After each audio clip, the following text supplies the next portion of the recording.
कन्यादान का सिस्टम जाति व्यवस्था की वजह से निर्माण हुआ।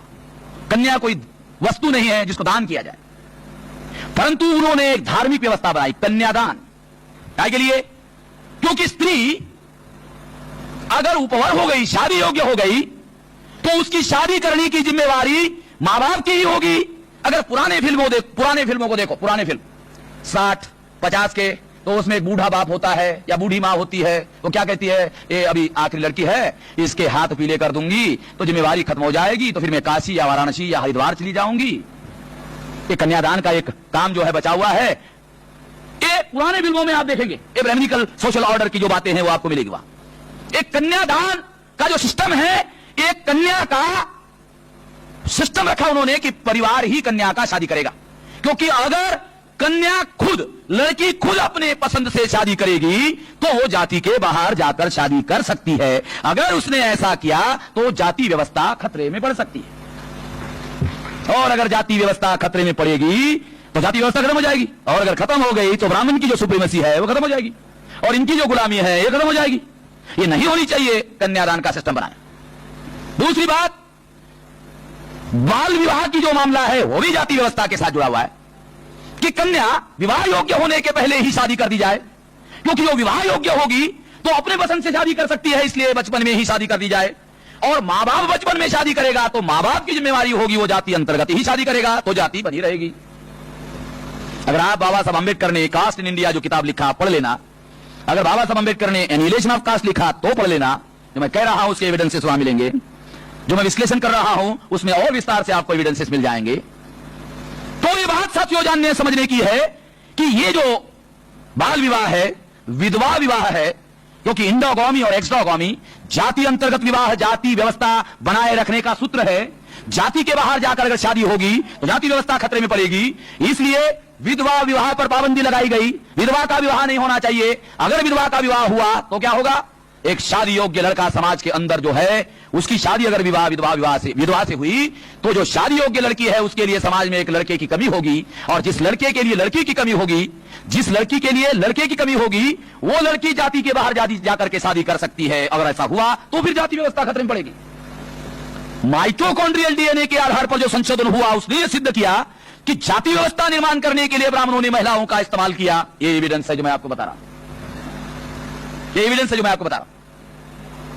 और दूसरी बात, जो सती प्रथा है, ये सती प्रथा भी जाति व्यवस्था को बनाए रखने के लिए निर्माण किया गया। कैसे? क्योंकि अगर मान लो कि उसको उन्होंने, वो विधवा हो गई और पाबंदी लगा कि ये शादी ना हो, पाबंदी लगाई गई, विधवाओं को विवाह करने पर पाबंदी लगाई गई, मगर उन्होंने देखा कि ये वैधव्य जो है, ये विधवा को शादी ना करने का जो बंधन है, ये बहुत जबरदस्ती है, ये इसको टिकाए रखना संभव नहीं है।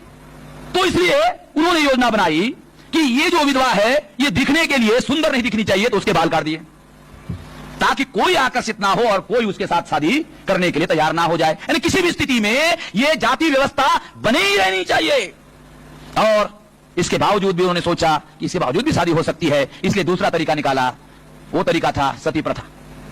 यानी आपका पति मर गया तो वो पति मर गया तो उसके साथ ही वो सती जानी चाहिए। तो उसका नाम सती क्यों रखा?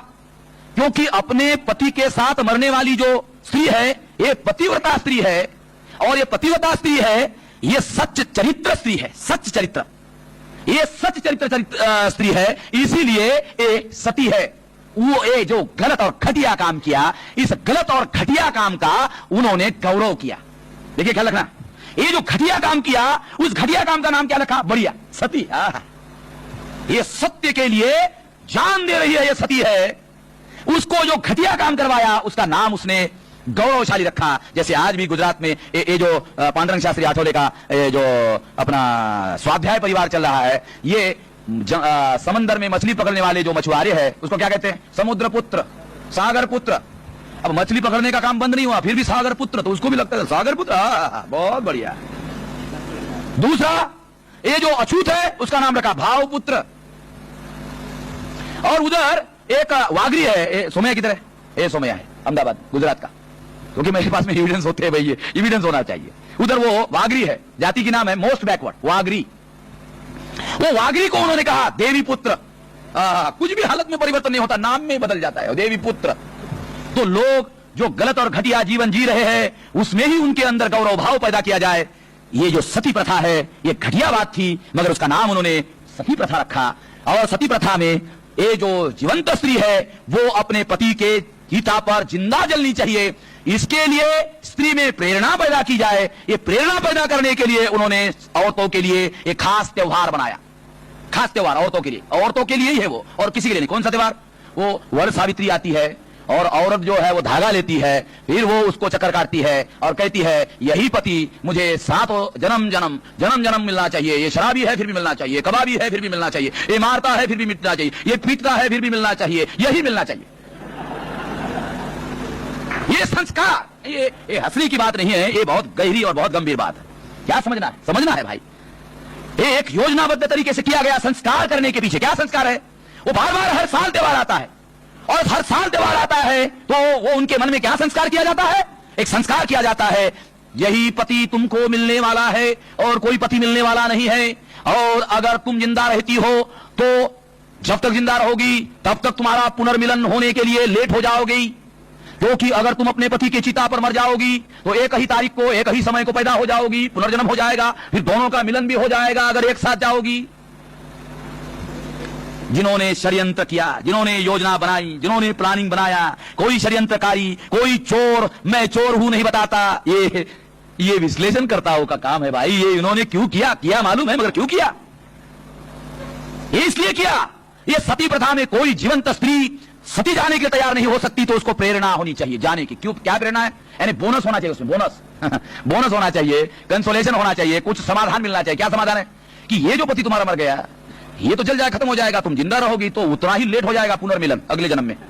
तो तुम अगर इसके साथ ही चली गई तो दोनों का एक साथ जन्म हो जाएगा, पुनर्मिलन भी हो जाएगा, क्योंकि जन्म जन्म में यही पति मिलना है, दूसरा तो मिलना नहीं है, तो तय है।